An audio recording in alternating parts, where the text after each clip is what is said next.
human body, chapter 5. It's quite lengthy. Not sure yet how many parts that this will be. It is still part of your preparatory, although everything that you learn in here in this content, anatomy and physiology, we're going to go over again at least 2 times in the course, so don't panic that you have to learn everything throughout. At the very end, we've got a little bit on lifespan development, so we'll look at that also. As an introduction, we all want to speak the same language, the medical language. The more you learn, the better. The better you'll be able to communicate with receiving staff. But it's not 100% necessary at the MR level that you master all of the content in here. So we just want to get you a baseline understanding. I don't want to overwhelm you with this. It will be broken up into 15-minute segments. But let's start with the topographic anatomy.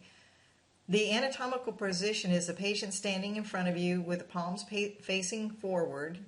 Their right is their right, so you would say, their right arm, their left arm, not you looking at them one way or the other, right or left.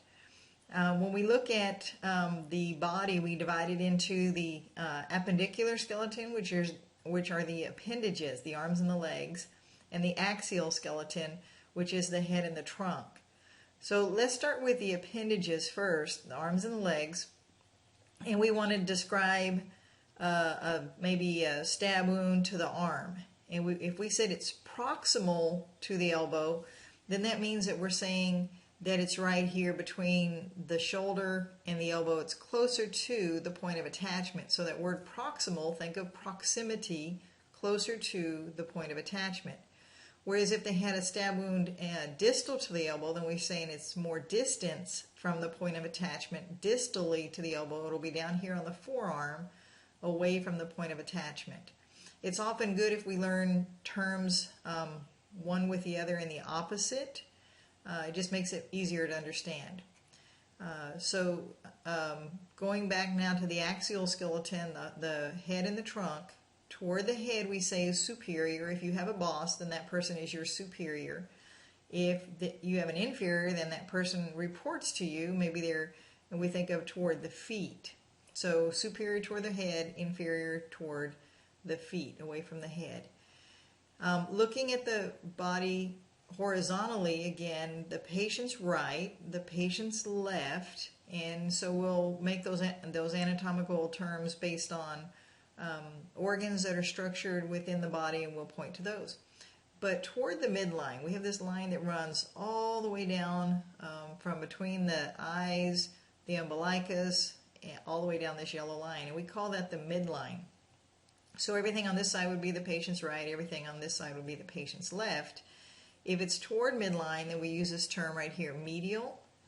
If it's away from midline, then we think of lateral, like a lateral in a football game. You lateral to the side. So if somebody had a stab wound to lateral of the left nipple, then we're looking somewhere in here, between the nipple and that left arm, kind of in the axilla or the armpit.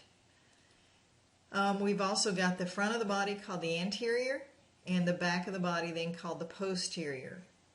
So again, if we think about these terms as being opposites, anterior to the front of the body, posterior to the back of the body, the midline separates the body into right and left parts, it's maybe a little easier to remember. Medial, toward midline, lateral, away from midline. So that midline divides the body into right and left parts, and then we'll divide it to closer to the midline or medial, and then away from midline or lateral. Looking at the arms and legs, closer to the point of attachment would be proximal, away from the point of attachment then would be distal. More distance away from that point of attachment. Toward the head, superior. Toward the feet, inferior. It divides the body into upper and lower portions. We're going to get into the systems. I don't know how far we'll get in our 15 minutes, but we'll stop wherever we're at. So the respiratory system, you're going to cover the respiratory system again in the airway portion. You'll cover it again in medical emergencies portion when we get into people that are having difficulty breathing. So this is nice, brief overview. But basically, what the respiratory system does is by breathing in, we bring in oxygen from the atmosphere, and then as we exhale, we blow out carbon dioxide, or what we call waste gas. We're going to look at these structures, the upper airway, which consists of the nose and mouth and the passageways behind it. The nasal pharynx behind the nose. Pharynx is just a fancy word for throat. So nasal pharynx, the oral pharynx behind the mouth, and then the hypopharynx, which is kind of the throat area. Trachea is a fancy medical term for the windpipe. We've got the lungs left and right. We've got the ribs that play a role in that with the skeletal muscles in between, what we call the intercostal muscles in between those ribs that allow for expansion and contraction. The bronchi and the diaphragm, I thought it was going to keep on going to the alveoli. So here's the respiratory system. The upper airway divides right here at the larynx. So the voice box that has a leaf-shaped flap called the epiglottis that protects the trachea from anything other than air from entering. So as we swallow, that leaf-shaped flap closes off the airway so we can, closes off the airway so we can swallow.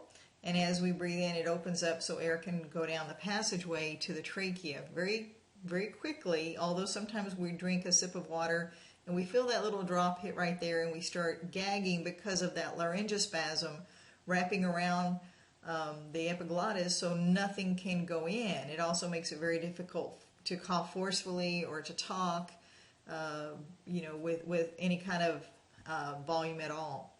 You can see the trachea. It's about 15 centimeters. Goes down to what was called the carina, divides into right and left bronchi.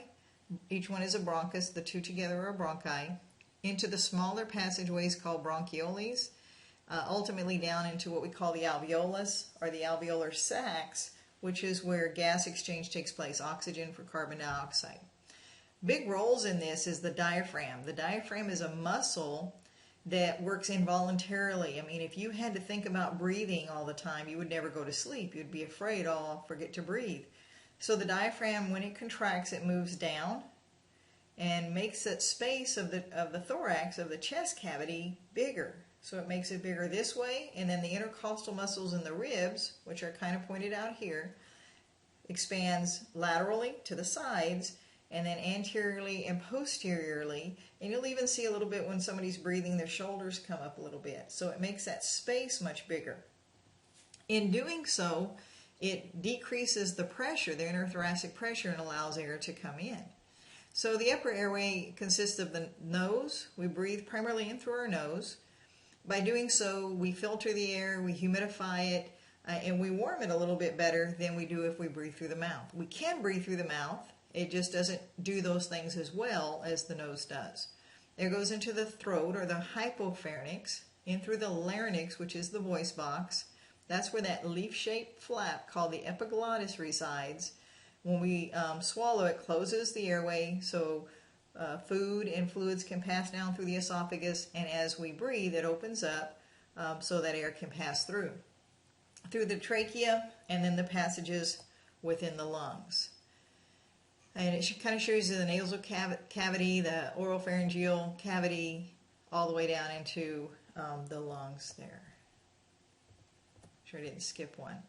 These don't often play, and a lot of times if they do, we don't always have systems that support it, but I'll show you here how that diaphragm contracts to bring the air in, makes that space bigger. Then at the very end of all of the air system, the pulmonary system, are the alveoli, small tiny air sacs that bring air in, oxygen in, and the capillary beds will go through. Let me see if I can get this to play. The capillary beds will go through so that as the blood flows through, it picks up oxygen, drops off carbon dioxide. Very quick, and you can see the circulatory system there, bringing in oxygen, picking that up in the bloodstream, and then blowing off carbon dioxide. Air is inhaled when that diaphragm moves down and all the chest wall moves out because of those muscles.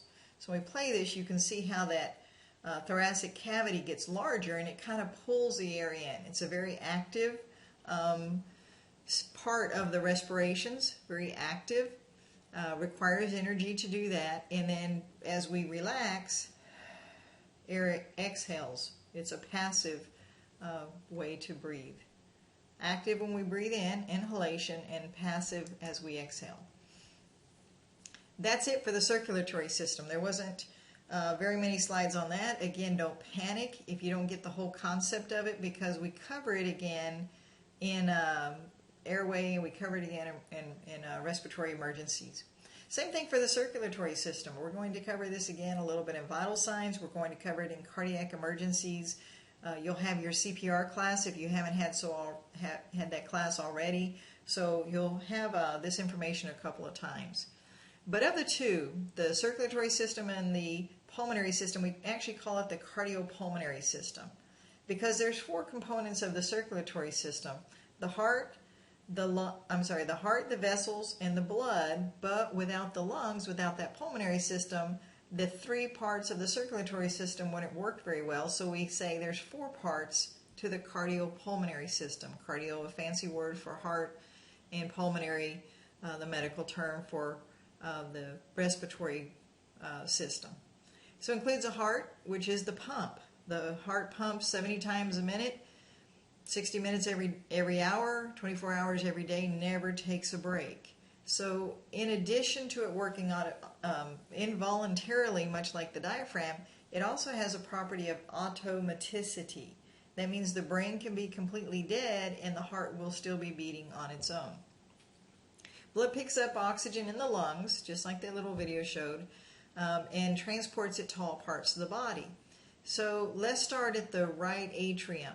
We're going to gain blood from, or the right side of the heart, we're going to take blood that's low in oxygen from all parts of the body because it's already released that oxygen.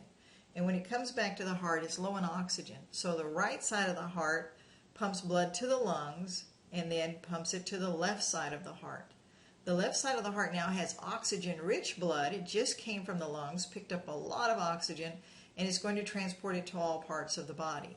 And that process continues all the time. And your vital organs, your heart, lungs, brain, and kidneys have to be perfused, have to be oxygenated all the time, otherwise there'll be bad effects from it. I did a little video on the circulatory system showing the contraction of the two upper chambers called the atria and the two lower chambers called the ventricles. So you can see the blue blood coming into the heart. Blue means lacking in oxygen. We actually call that cyanosis. And the left side of the heart having blood that's rich in oxygen, so it's red.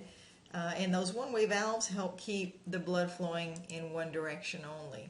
Heart consists of four chambers. The two upper chambers are called the atria. Each one is an atrium. And the two lower chambers are called ventricles. The atria will contract together and the ventricles will contract together. So if you take a stethoscope and you put it over your heart and you listen, you're hearing lub-dub, lub-dub. And what you're hearing are the closures of those one-way valves. Those valves close, so as the heart contracts, it doesn't backflow into the wrong direction. It continues in one direction. Kind of like that. So the blood comes into the right atrium. Remember, this is low in oxygen, so it came from the body. And then the right side of the heart pumps blood to the lungs and back to the left side of the heart, where it now comes rich in oxygen and then pumps it to all parts of the body. And looking at the wall of the left ventricle, kind of in the right side of the picture, remember it's the patient's left side, you can see that it's more muscular because it has to pump that blood all the way down to the toes, all the way up to the brain, and then back to itself. So it takes more force, more what we call contractile force in order to do that. Arteries always carry blood away from the heart, no matter what. So most of the time, arteries carry blood that's rich in oxygen and veins carry blood that's low in oxygen. But any time that you feel for a pulse, you're feeling an artery, not a vein. Arteries always take blood away from the heart, so those ventricles contracting will give it that pulsation when that vessel lies over a bone. There's three major arteries, in the carotid, the femoral in the groin area, and then the radial at the wrist. Also the brachial. We get into pediatric emergencies, we'll talk more about the brachial artery. This is a good time to pause the video, complete part 1, and then we'll continue on finishing up the circulatory system so we can do a bit of a recap with it also.